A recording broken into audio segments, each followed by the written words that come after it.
Donc ici, ça sera 2. J'ai dit, nous n'avons pas terminé. Il nous reste la troisième question. Il nous reste la troisième question de l'exercice 1. Je vais donner le schéma et le résumé de ce que nous avons traité.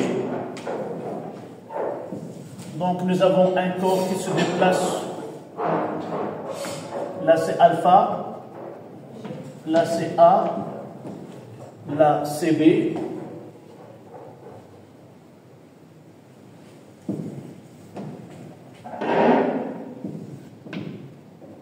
D'accord? Nous avons, dans la troisième question, on a choisi l'axe, là c'est I, là c'est X, là c'est le point B. Ce que nous avons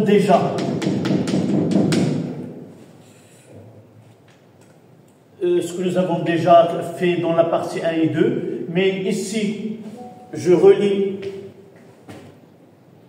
à partir de la position A.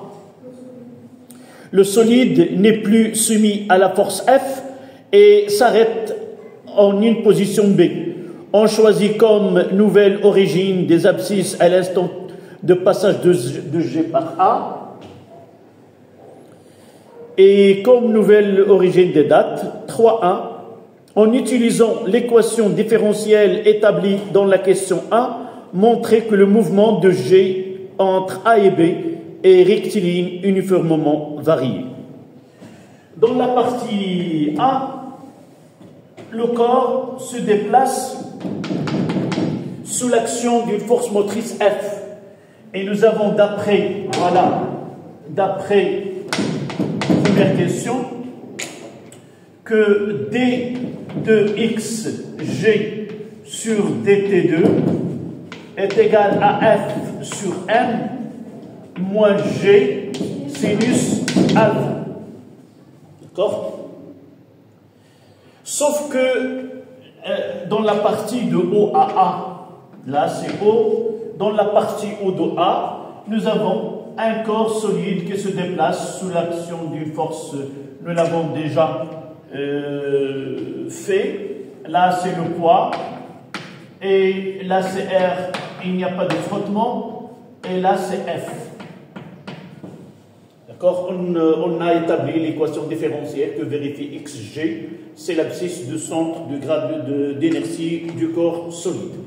Donc, dans la deuxième partie, c'est quoi? C'est quoi le nouveau ici?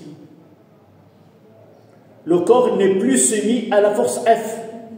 Mathématiquement, ça veut dire quoi? Si un corps n'est pas soumis, quelle serait l'intensité dans ce cas-là de la force F? C'est pas constante, elle est égale à 0. C'est-à-dire qu'on a supprimé F. Supprimer F revient à cette équation donnée à F, 0. Donc, supprimer F, ce qui implique que F est égal à 0 dans 1. Dans la relation 1. Donc, on aura une autre accélération. La dérivée seconde, ça sera une accélération. Donc, on mettra A, G. Prime, ce n'est pas la même accélération que nous avons déjà calculée. Pourquoi? Parce que les forces qui s'exercent ont changé. Ça sera uniquement A moins G sinus alpha, qui est égal à une constante. D'accord? Et si l'accélération est une constante, donc on en déduit que le mouvement de G, dans ce cas-là, est un mouvement rectiligne uniformément varié. Donc, voilà le mouvement de G est un mouvement rectiligne uniformément varié. Voilà. D'accord? Mais si on vous demande de montrer vraiment que le mouvement est rectiligne uniformément retardé. Là, le mouvement varié, ça veut dire que AG est une constante. Mais on peut avoir soit un mouvement rectiligne uniformément accéléré ou un mouvement uniformément retardé. Comment peut-on différencier l'une de l'autre? Comment peut-on? Ou quelle est la relation mathématique qui permet de dire, voilà, celle-là est uniformément accélérée ou celle-là, elle est uniformément retardée? Nous avons parlé d'un produit A fois V, soit que le produit il est positif, soit que le produit est négatif. Dans ce cas-là, mouvement rectiligne uniformément accéléré, et là, mouvement rectiligne uniformément retardé. D'accord? C'est comme ça qu'on peut différencier un mouvement qui est accéléré et d'un mouvement qui est retardé. En réalité, c'est quoi un mouvement accéléré? C'est-à-dire que, dans ce cas-là, le mouvement, la vitesse augmente avec le temps. Là, c'est V et là, c'est T. Par exemple, voilà le cas d'un mouvement qui est rectiligne uniformément accéléré. Et l'autre cas, ici, on aura la vitesse diminue et à un certain temps, V est égal, là c'est T et là c'est V. Donc là c'est décroissant et là c'est croissant. La fonction est croissante, la fonction est décroissante. D'accord? Pratiquement, et pour faciliter l'identification, généralement, on prend le sens de mouvement comme sens positif. Si, voilà, on va mettre la condition. Si on choisit le sens positif et celui de mouvement,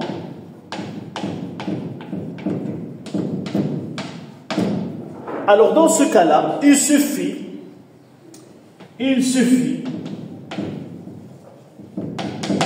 de vérifier si AX est positif, alors le mouvement est rectiligne uniformément accéléré. Ou AX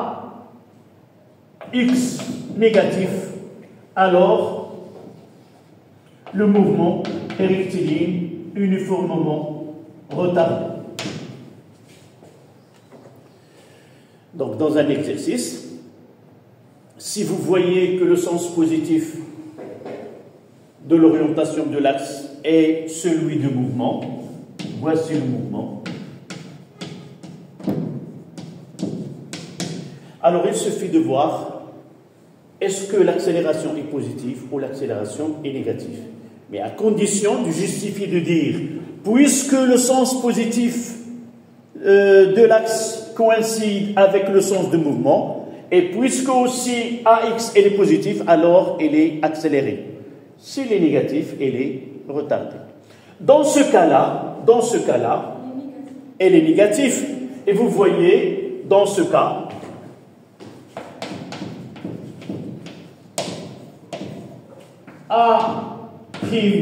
X est négatif, donc c'est très bien, donc le mouvement est rectiligne uniformément retardé.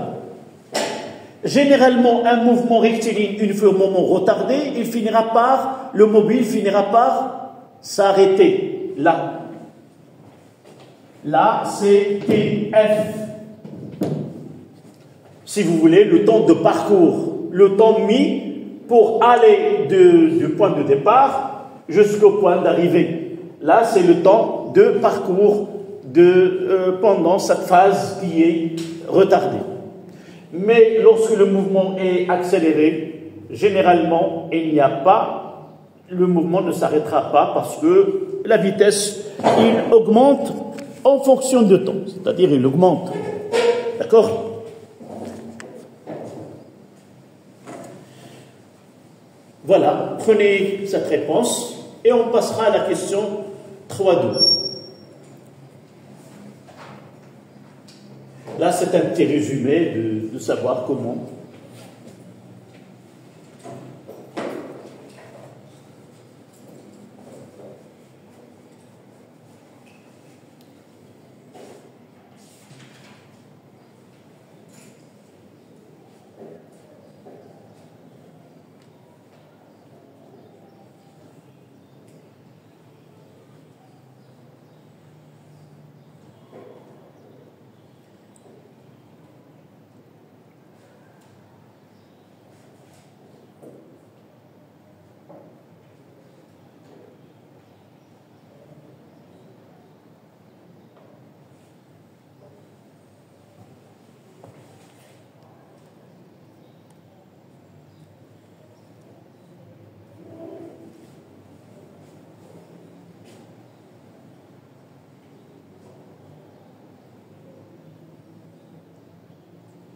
Mais si la question montrait que le mouvement est rectiligne uniformément varié, ce n'est pas la peine de discuter ceci. Il suffit de dire, puisque l'accélération est constante, alors le mouvement est rectiligne uniformément varié. حركة مستقيمية متغيرة بانتظام. إذا طلب منكم هل الحركة متسارعة حركة مستقيمية متسارعة بانتظام؟ نعم، يجب إثبات أن الجداء السلمي لأ في موجب، أو أن إسقاط التسارع يكون موجبا على اعتبار أن يكون منحى الحركة هو المنحى الاختياري لمنحى المحور لتوجيه المحور ديال الدراسة. متفقين؟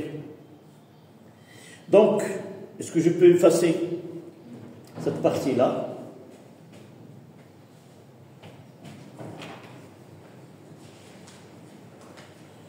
Afin de traiter la deuxième question.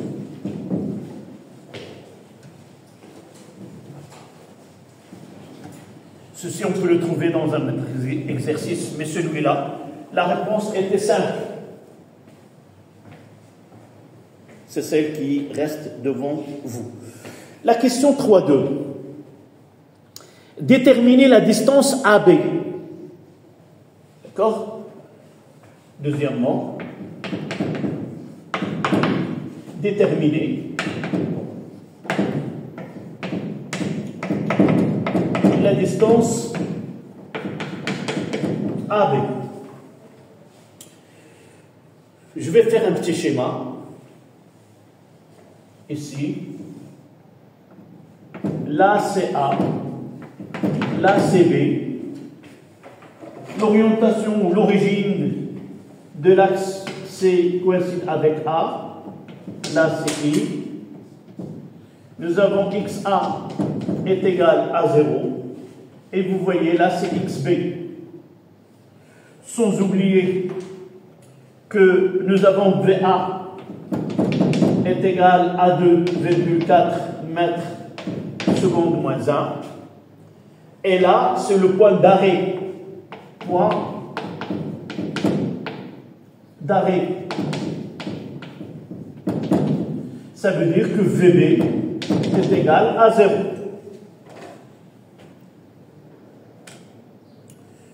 Sans oublier que AB, ça sera XB moins XA. Et puisque XA est égal à 0, on peut dire que AB, la distance AB, est égale à XB. Donc, calculer la distance revient à déterminer XB. D'accord ?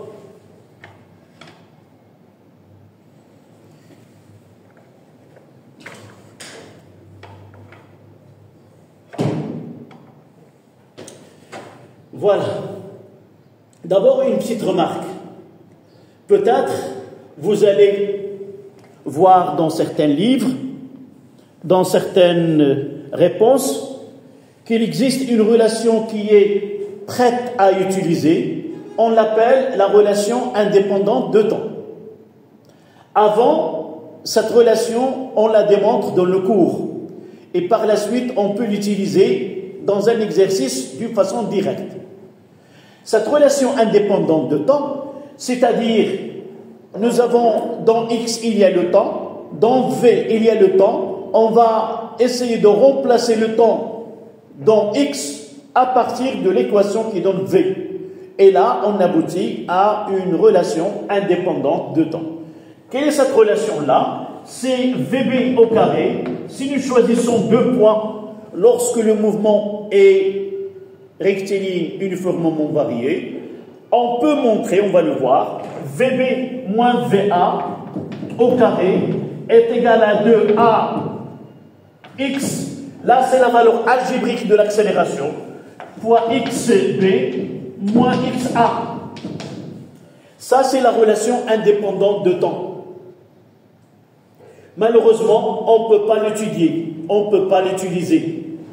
Mais on va essayer de simplifier et de voir que cette relation nous permet d'économiser beaucoup d'efforts et beaucoup de temps. Dans ce cas-là, on l'applique.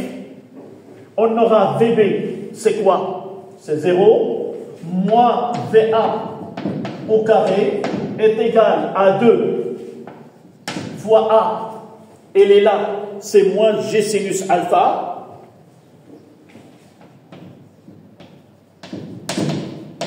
fois XB.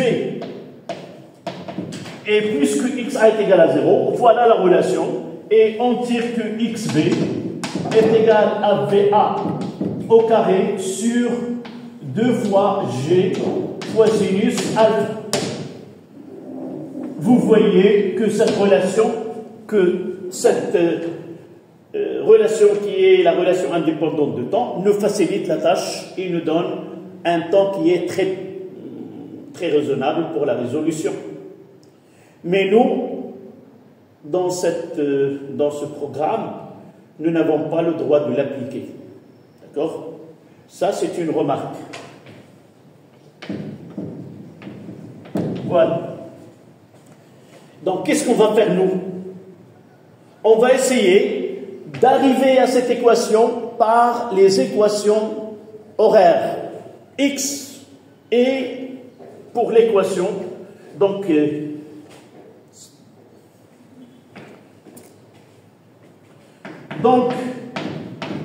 on utilise X. Là, c'est un mouvement rectiligne uniformément varié. Donc, l'équation, voici les deux équations qu'on va utiliser. X de t est égal à 1 demi axt au carré plus v0xt plus x0.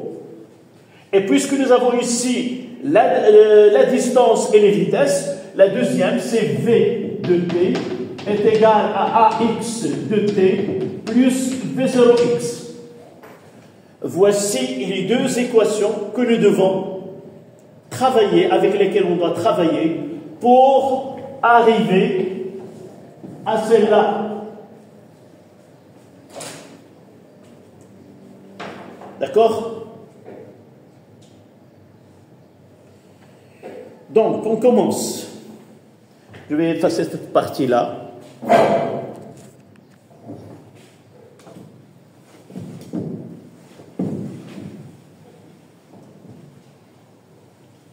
Les deux équations, c'est des équations générales. Donc, on va essayer de l'appliquer à notre cas. D'accord? C'est quoi AX? C'est quoi V0X? C'est quoi X0? Donc, dans notre cas,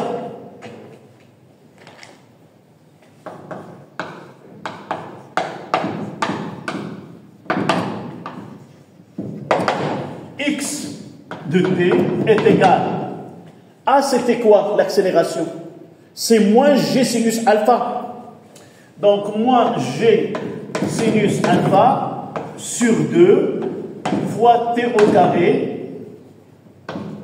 Quelle est la vitesse initiale à l'instant t est égal à 0? C'est VA plus VA fois T.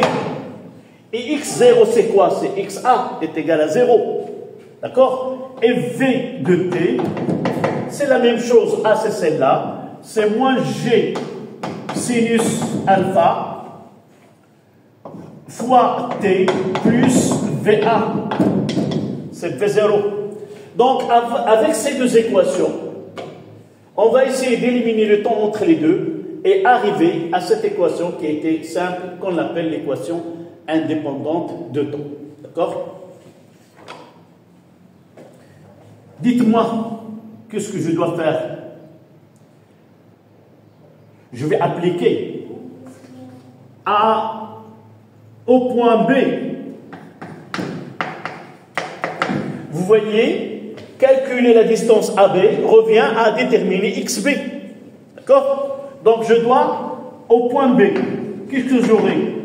XB est égal, c'est moins G sinus alpha sur 2 fois TB au carré plus VA fois TB. D'accord? Là, c'est l'équation 1. L'équation 2 ici, je vais VB. VB est égal, c'est moins G sinus alpha fois TB plus VA. D'accord? Et maintenant, je vais essayer de travailler avec ces deux relations afin d'avoir XB en fonction des vitesses.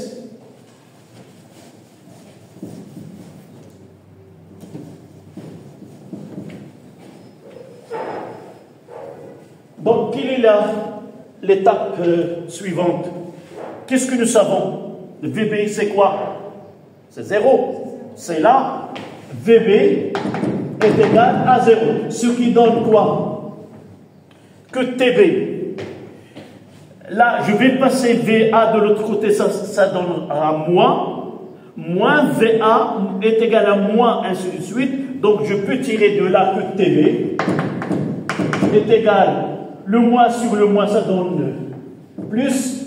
Donc, ça sera VA sur G sinus alpha. D'accord? Là, c'était la relation 1. Et là, c'est la relation 2. Donc, là, c'est la relation 2. Ici, je vais la noter relation 3. Et qu'est-ce que je vais faire? Je vais éliminer le temps dans la première 1. Donc, je remplace 3 dans 1 et j'obtiens XB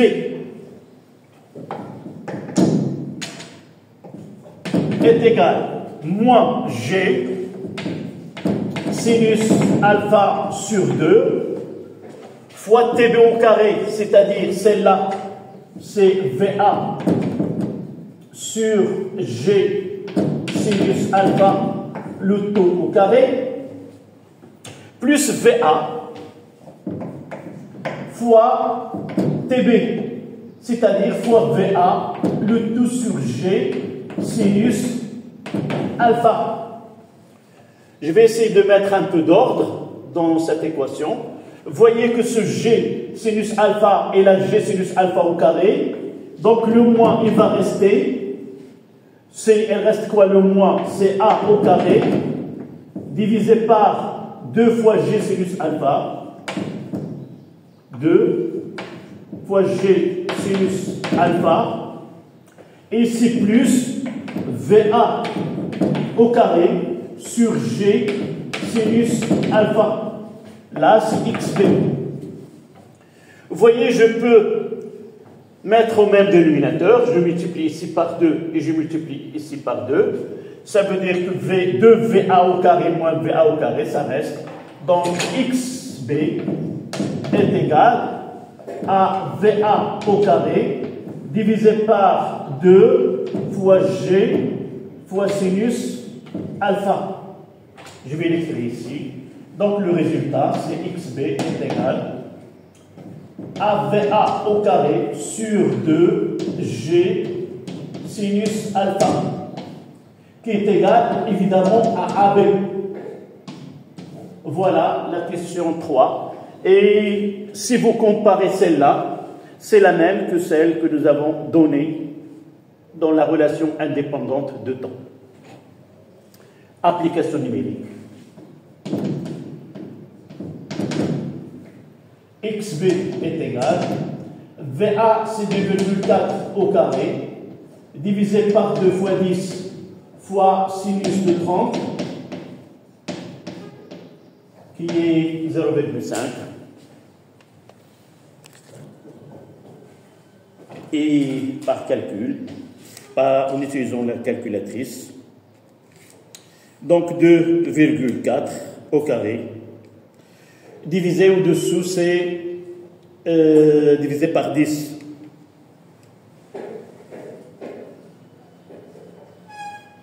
Donc 2, oui, c'est 0,576.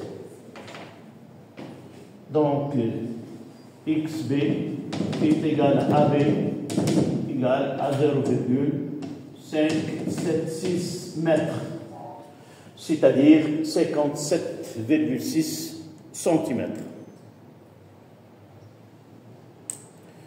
Voilà la dernière question de cet exercice.